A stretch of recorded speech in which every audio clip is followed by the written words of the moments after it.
Yo guys, welcome to RenderRam. My name is Jeko and today I'm gonna be talking about resetting your brain. So I'm gonna be talking about that moment when you're working on an image for 10 hours straight, looking at the screen for 10 freaking hours, and you're like, you know what? This image is fine. It actually looks okay. And you go home and you go to sleep and you wake up the next morning, come to work, open it up, and then you realize that your image looks like shit. Well, I'm talking about that moment. So I was thinking there has to be a way that you can kind of speed up that process instead of going out, chill, and socialize with other people, interact with reality.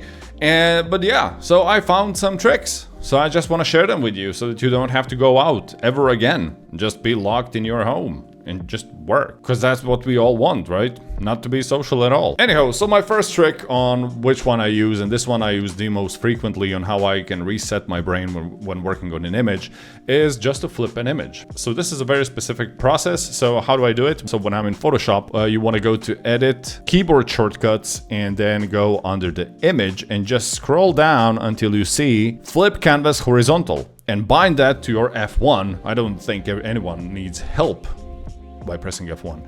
So bind that to your F1, and this is the image, for example, that I've been working for 10 hours and it looks fine to me, and etc. So when you flip it, so just press F1 and you're gonna flip the image. When you flip it, for first like 3 or 4 seconds, your brain is gonna think that he's looking at a completely different image.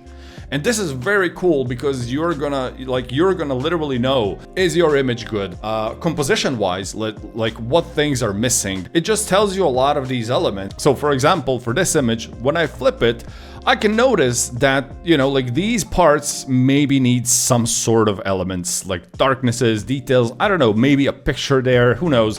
So what I do in these cases, I just create a new layer and I switch it to overlay mode and just start, you know, dragging some, you know, black elements, something, you know. I don't know if I'm gonna switch that with some prop or am I just gonna create some shadow for it, but I'll just do, you know, what kind of my gut feeling tells me to do. And then when you're done, you flip it back and then you just look at, you know, the overall image, just stare at the center of the image and just see if the image feels better.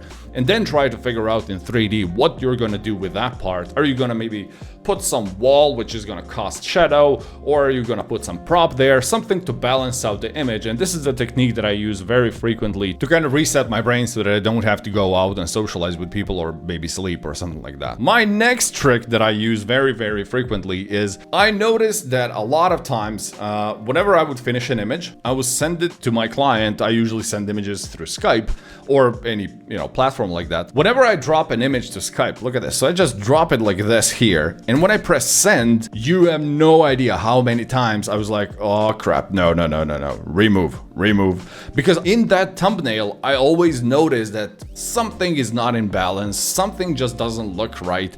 And it's probably because of the whole, you know, Skype being black and everything, and then you just have that little thumbnail. I mean, I also noticed it while using Teams. So yeah, there's something about thumbnails. Try it out, see if you know, like after you work on the image for so long, try to send it. Yeah, I think it might be, you know, the thing of directly sending it to a client, and then, you know, kind of the stress builds up. Oh my god, is he gonna like it? And then you look at the image, you're like, oh no, it looks like shit. So that's another way that I used into resetting my brain.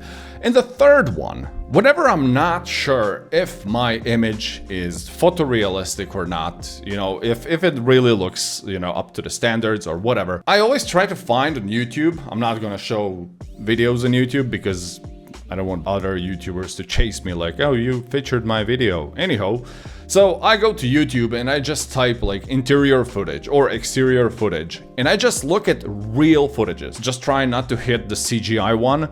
So just try to look at the real footage of real, you know, real houses or real interiors, and just look at them for like 20 seconds. And when you're looking at them, your brain is going to be rewired that it's looking at a real thing. And then when you just Alt-Tab back to your software, and you're going to see miracles. You're going to be like, this doesn't look photorealistic. This is not good at all, etc. At that point, just try to kind of realize why did your brain kind of tick those green boxes when looking at those footages, and why doesn't it tick those green boxes for your render, and just try to start from there, you know. And those are kind of the guides that I personally use to make my images feel better, feel more alive, or just feel realistic. So it's literally because, you know, like the brain is a specific thing. When you just focus, when you just deeply focus on one element, you know, like your brain is gonna tell you stuff that you want to hear. Basically, your image is good where actually it's not. Your, you know, your details are fine where in reality they're not. So yeah, try to find, you know, some ways on resetting your brain, because that's like super important. On the other hand, if you have some tricks that you use to reset your brain while looking at the images, please share them down in the comments. And before I end up the video, don't forget to check Evermotion, because they have Black Friday 50% off. It's 4 days left. Just click on see all deals. And would you look at this? All of these are on discount. Look, even the scene that I featured with Vermeer, it's 50% off. So yeah, just check this out. They have amazing deals and amazing, you know, it's not like they chose like the worst stuff just to, you know, just so that they can sell. These are really high quality. Look at this. Arc Models Volume 278. Look, you get all this. It's really cool. It's really worth to check out. And that's it for today, guys. I hope you enjoyed the video. See you in the next one. Bye.